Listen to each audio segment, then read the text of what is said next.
माघ मास महात्म्य कथा चौथा अध्याय। इस अध्याय में आप सुनेंगे माघ मास की एकादशी के दिन शरीर में तैल मर्दन करने के कारण विद्याधर का मुख बाघ जैसा हो जाना, महर्षि भृगु का विद्याधर को माघ मास का महात्म्य सुनाकर माघ स्नान का आदेश देना और माघ मास के स्नान पुण्य के प्रभाव से विद्याधर का मुख कामदेव के समान फिर से सुंदर और कांतिवान हो जाना।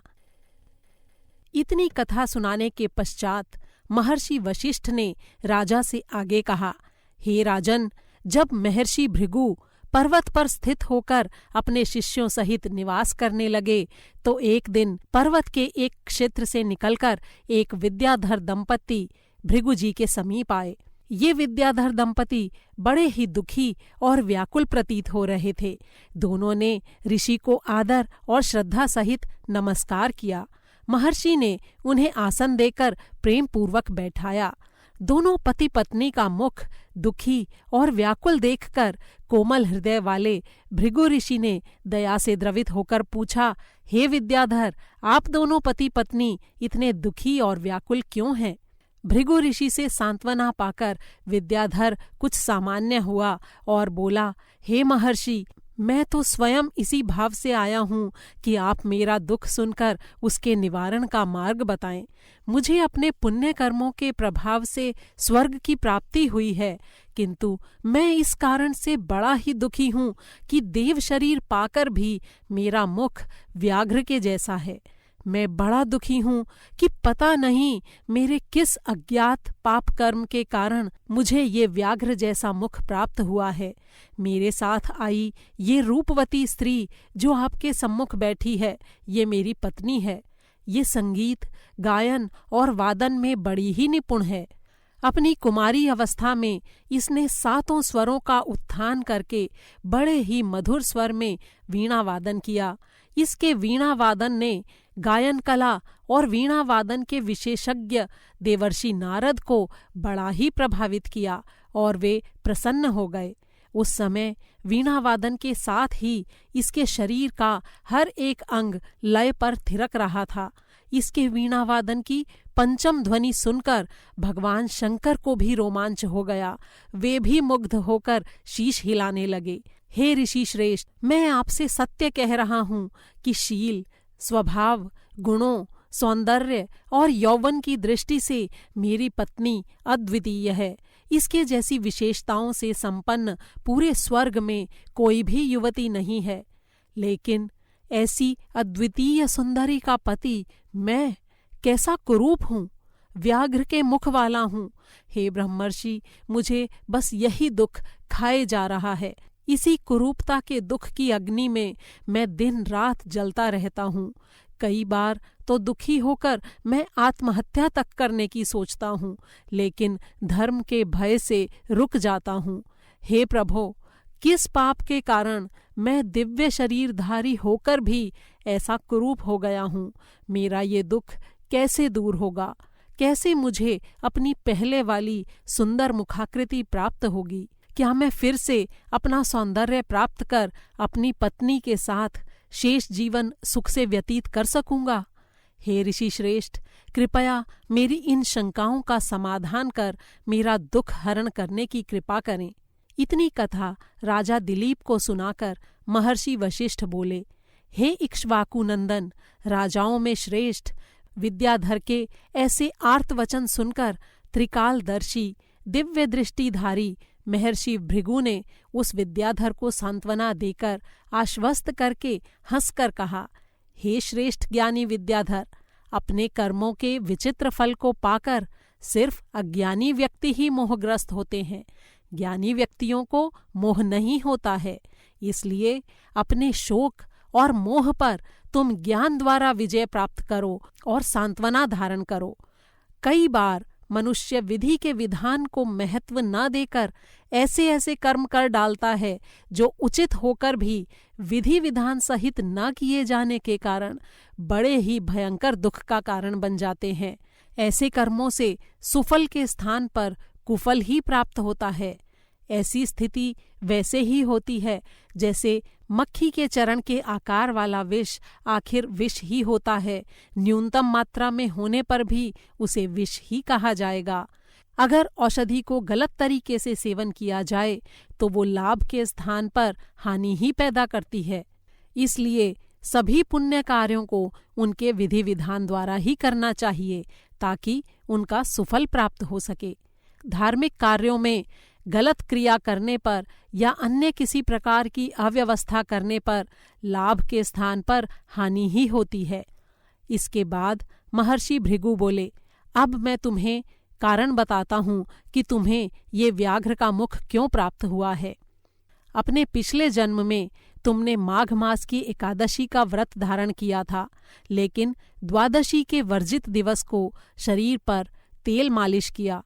तुम्हें ऐसा नहीं करना चाहिए था और ऐसा करने के कारण ही तुम्हें ये व्याघ्र का मुख प्राप्त हुआ है। इसलिए ज्ञानी और धार्मिक पुरुषों को त्याज्य तिथियों पर तेल मर्दन कभी नहीं करना चाहिए। यदि भूल से तेल लगा भी लिया जाए तो उसके पश्चात स्नान अवश्य करना चाहिए। हे विद्याधर, जो भूल अज्ञानता के कारण आपने पिछले जन्म में की थी, वही भूल एक बार अज्ञानता के कारण राजा पुरुखा से भी हो गई थी। उन्होंने द्वादशी इत्यादि पुण्यतिथियों पर तेल लगाने की भूल की थी। तब इस भूल के कारण राजा पुरु का केवल मुख ही नहीं बल्कि पूरा शरीर कुरूप हो गया था। राजा अपने पूरे शरीर को कुरूप देखकर बड़ा ही दुखी हुआ। उसके शोक का पारावार न रहा। अपने कुरूप शरीर से दुखी होकर राजा ने अपने घर बार राजपाट सबको छोड़ दिया और उग्र तप करने की कामना से प्रेरित होकर गिरिराज पर्वत के निकट सरोवर पर चला आया। यहाँ आकर उसने स्नान करके खुद को पवित्र किया, वस्त्रों को धोकर शुद्ध किया और कुशा के आसन पर बैठकर एकाग्रचित्त होकर पूरे मन और इंद्रियों को वश में करके तपस्या में लीन हो गया। शंख, चक्र, पद्म, गदाधारी, नीले मेघ के समान कांति वाले, कमल नयन, पीतांबरधारी देवाधिदेव भगवान विष्णु की आराधना में वो तन मन से लीन हो गया। इस प्रकार निराहार रहकर एकाग्रचित्त दारुण तप करते हुए राजा को 3 माह का समय बीत गया। राजा पुरु ने पूर्व जन्म में भी भगवान विष्णु की अनन्य भक्ति द्वारा उपासना की थी। इसलिए भगवान विष्णु शीघ्र ही प्रसन्न होकर राजा के सामने प्रकट हुए और बोले, हे राजन, न केवल इस जन्म में अथवा पूर्व जन्म में बल्कि पिछले 7 जन्मों से तुम मेरी भक्ति और आराधना करते आ रहे हो। इसलिए मैं तुम पर बेहद प्रसन्न हूँ और तुमसे मनवांछित वर मांगने का आग्रह करता हूँ। तुम्हारी जो भी इच्छा हो वो मुझसे मांग लो। तब महर्षि वशिष्ठ राजा दिलीप से बोले, हे इक्ष्वाकु नंदन, भगवान विष्णु के ऐसे प्रेमपूर्ण वचन सुनकर राजा ने आंखें खोलकर देखा तो अपने सामने साक्षात विष्णु भगवान को खड़े पाया। भक्तिभाव से गदगद होकर राजा ने दंडवत प्रणाम कर अनेकों प्रकार से उनकी स्तुति की और कहा, हे प्रभो, आपके जिस दुर्लभ रूप का दर्शन पाने की लालसा में ज्ञानी, योगी, तपस्वी हजारों वर्ष तक ध्यान मग्न होकर आराधना करते हैं, ऐसे दुर्लभ रूप का दर्शन मुझे आज प्राप्त हुआ है। मैं बड़ा ही भाग्यशाली हूँ। हे प्रभो, आपके दर्शन से उत्तम गति और कोई नहीं है। मैं आपके दर्शन मात्र से ही अपने सारे मनोरथों को पा गया हूँ। अब मुझे अपनी कुरूपता का भी दुख नहीं है। हे प्रभो, यदि आप मुझ पर प्रसन्न हैं तो मुझे यही वरदान दीजिए कि मेरे हृदय में आपकी अनुपम भक्ति सदैव इसी प्रकार बनी रहे और मैं लोभ, क्रोध, मोह जैसे सांसारिक विकारों से हमेशा मुक्त रहूं। राजा पुरुखा के भक्तिभाव भरे वचन सुनकर विष्णु भगवान बड़े ही प्रसन्न हुए। उन्होंने एवमस्तु कहकर राजा के ऊपर अपने शंख का जल छिड़क दिया। शंख का जल शरीर पर पड़ते ही राजा का शरीर स्वर्ग के समान कांतिवान हो गया। उसके पश्चात मकर के सूर्य में माघ शुक्ल द्वादशी के दिन राजा का शंख के जल से अभिषेक कर दिया। भगवान विष्णु की कृपा से राजा को बड़ा ही कमनीय सुंदर रूप प्राप्त हुआ। राजा पुरु के इस दिव्य सौंदर्यधारी रूप पर मुग्ध होकर उर्वशी नाम की अप्सरा राजा पर आसक्त हो गई और उसे प्रेम करने लगी। भगवान विष्णु की कृपा से धन्य होकर राजा अपने राज्य को लौट आया और भक्तिपूर्वक भगवान विष्णु की आराधना करते हुए निष्कंटक राज्य करने लगा। इसलिए हे विद्याधर, कर्मों की गति को जानकर आपको दुखी नहीं होना चाहिए। यदि तुम अपनी कुरूपता का निवारण करना चाहते हो तो तत्काल मेरे कहे अनुसार अभी प्रारंभ होने वाले माघ मास में मणिकूट नदी के तट पर जाओ। वहां भगवान विष्णु का ध्यान करके नदी में स्नान करो। इससे तुम्हारे पूर्व जन्म के सभी पाप नष्ट हो जाएंगे। मणिकूट नदी के आसपास सिद्ध पुरुषों का और देवताओं का निवास है। स्नान की विधि मैं तुम्हें बताऊंगा। तुम भाग्यशाली हो। आज से ठीक 5 दिन पश्चात माघ मास प्रारंभ होने वाला है। इसलिए श्रद्धा और भक्ति से युक्त होकर तुम माघ मास का स्नान करो। इसकी विधि इस प्रकार है। पौष शुक्ल एकादशी के दिन से स्नान प्रारंभ करना चाहिए। भूमि पर शयन करते हुए 1 माह तक निराहार व्रत का पालन करते हुए तीनों कालों में स्नान करते रहना चाहिए। मन को एकाग्र कर इंद्रियों को पूरी तरह वश में करते हुए सभी प्रकार के भोगों को त्याग कर माघ शुक्ल एकादशी तक तीनों कालों में भगवान विष्णु का पूजन करना चाहिए। इस प्रकार मन, वचन और कर्म से स्वयं को विष्णु भगवान में लीन करके जो मनुष्य माघ मास का स्नान करता है, अपनी श्रद्धा के अनुसार दान करता है और माघ मास के महात्म्य को सुनता है, वो सारे सांसारिक सुखों को भोग कर यश और कीर्ति को प्राप्त कर अंत में स्वर्ग को प्राप्त करता है। इसलिए सारे सांसारिक सुखों की कामना रखने वाले और स्वर्ग की कामना करने वालों को माघ मास के स्नान और महात्म्य के सुनने में रुचिपूर्वक ध्यान लगाना चाहिए। माघ स्नान के फल से मनुष्य की सारी विपत्तियों और सभी प्रकार के पापों का नाश होता है। माघ का स्नान यज्ञ से भी अधिक फलदायी है। माघ स्नान से समस्त दानों का फल प्राप्त होता है। और अधिक क्या कहा जाए, एक माघ मास का स्नान ही समस्त प्रकार के यज्ञों, तपों और योगों का फल देने वाला है। पुष्कर, प्रयागराज, ब्रह्मावर्त, पृथुदक और गंगा संगम इत्यादि तीर्थों पर 10 वर्षों तक नियमित स्नान द्वारा जो पुण्य प्राप्त होता है, वही फल केवल 3 दिनों तक माघ स्नान करने और उसके महात्म्य को सुनने द्वारा प्राप्त हो जाता है। वे मनुष्य जो कि अनंत काल स्वर्ग सुख भोगने की कामना रखते हैं, उन्हें माघ स्नान का विधिपूर्वक निर्वाह अवश्य करना चाहिए। ऐसे मनुष्य जो सदैव ही सांसारिक दुखों से मुक्त रहना चाहते हैं तथा लंबी आयु, संपन्नता, सुंदरता और सौभाग्य चाहते हैं, उन्हें चाहिए कि माघ मास का व्रत, स्नान और महात्म्य सुनना कभी भी ना छोड़ें। जो मनुष्य नरक से भयभीत होते हों, दरिद्रता या किसी अन्य संकट से पीड़ित हों, उन्हें माघ स्नान सदैव के लिए अपना लेना चाहिए। दरिद्रता, दुर्भाग्य और पाप को नष्ट करने के लिए माघ स्नान सबसे उत्तम है। हे राजन, श्रद्धा के अभाव में किए गए सभी पुण्य कार्य थोड़ा फल देते हैं, लेकिन माघ स्नान श्रद्धा सहित अथवा श्रद्धा के बिना किसी भी रूप में किया जाए, ये हमेशा संपूर्ण फल प्रदान करता है। चाहे कैसे भी भाव से माघ स्नान किया जाए, सकाम अथवा निष्काम, लेकिन ये हमेशा अपना संपूर्ण फल ही प्रदान करता है। मनुष्य को इहलोक और परलोक दोनों ही लोकों में दुखों से मुक्त रखता है। जिस प्रकार कृष्ण पक्ष में चंद्रमा क्षीण होता है और शुक्ल पक्ष में विस्तार को प्राप्त होता है, वैसे ही माघ मास स्नान करने वाले के पाप स्नान के फल से क्षीण होने लगते हैं और पुण्य की वृद्धि होने लगती है। जैसे सागर के गर्भ से विभिन्न प्रकार के बहुमूल्य रत्न प्राप्त होते हैं, वैसे ही माघ मास का स्नान करने वाले को अनेकों प्रकार के पुण्यों की प्राप्ति होती है। आयु, धन और स्त्री इत्यादि सारे सांसारिक सुखों की प्राप्ति होती है। जिस प्रकार कामधेनु गाय मनुष्य की सारी इच्छाएं पूरी कर देती है, चिंतामणि मणि सारी चिंताएं दूर कर देती है, ठीक वैसे ही माघ का स्नान मनुष्य की सारी चिंताओं का नाश कर उसकी संपूर्ण मनोकामनाओं को पूरा कर देता है।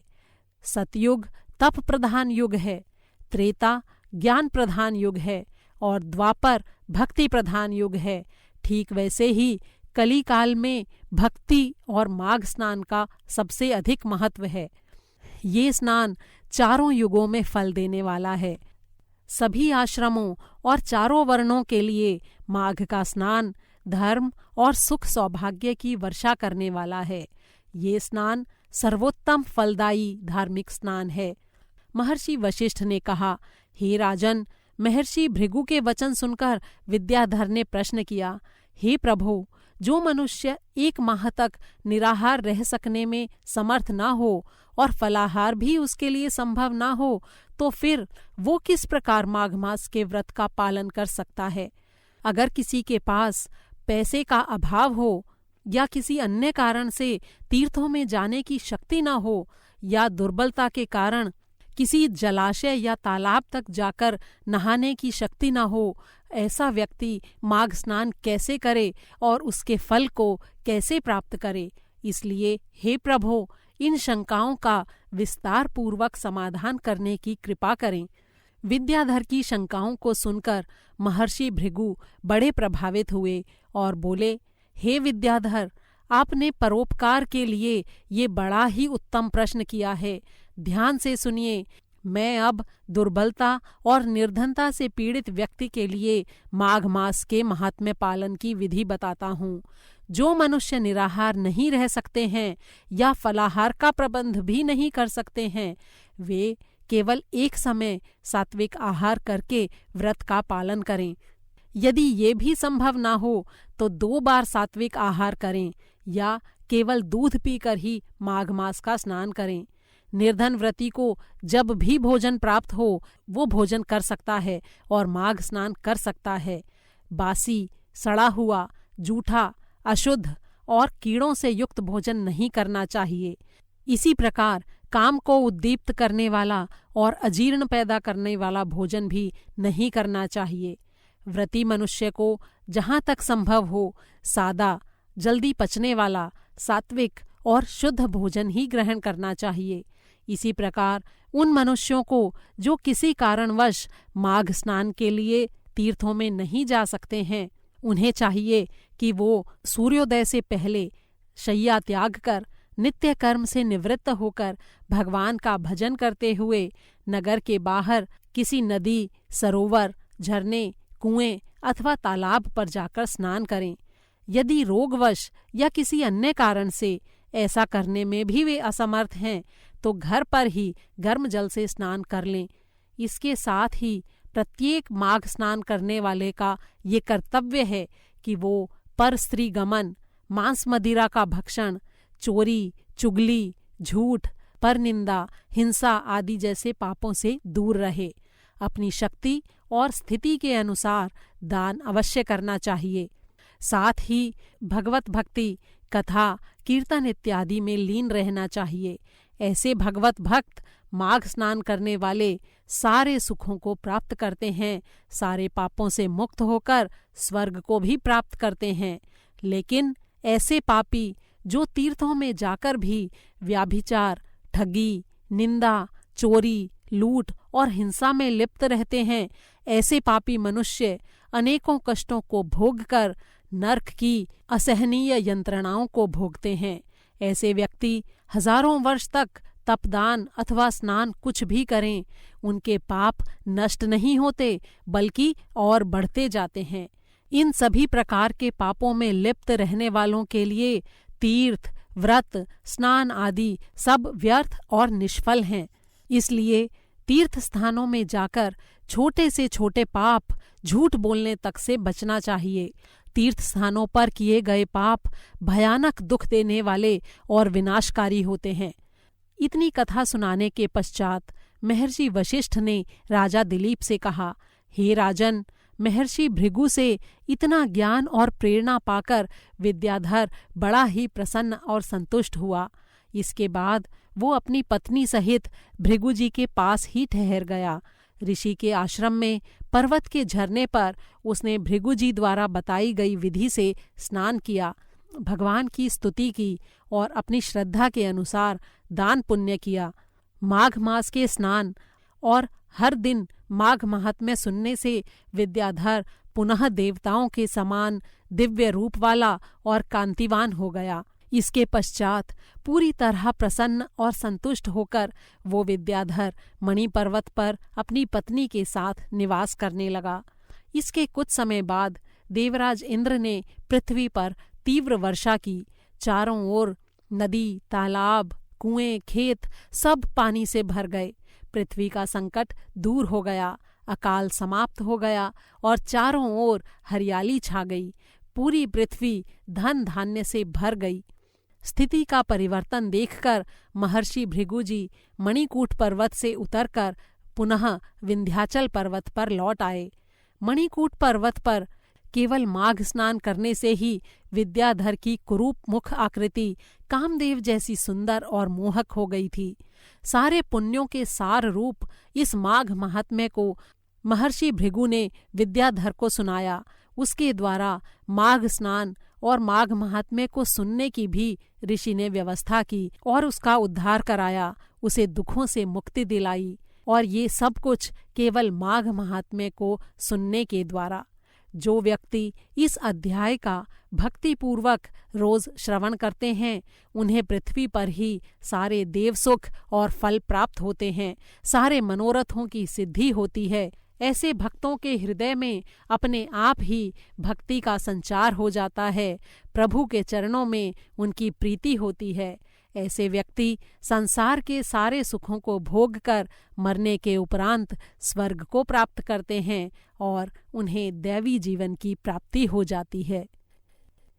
इति श्री पद्म पुराणे माघ मास महात्म्ये भाषाटीकायां वशिष्ठ दिलीप संवादो नाम चतुर्थोऽध्यायः संपूर्णम्। चौथा अध्याय समाप्त हुआ।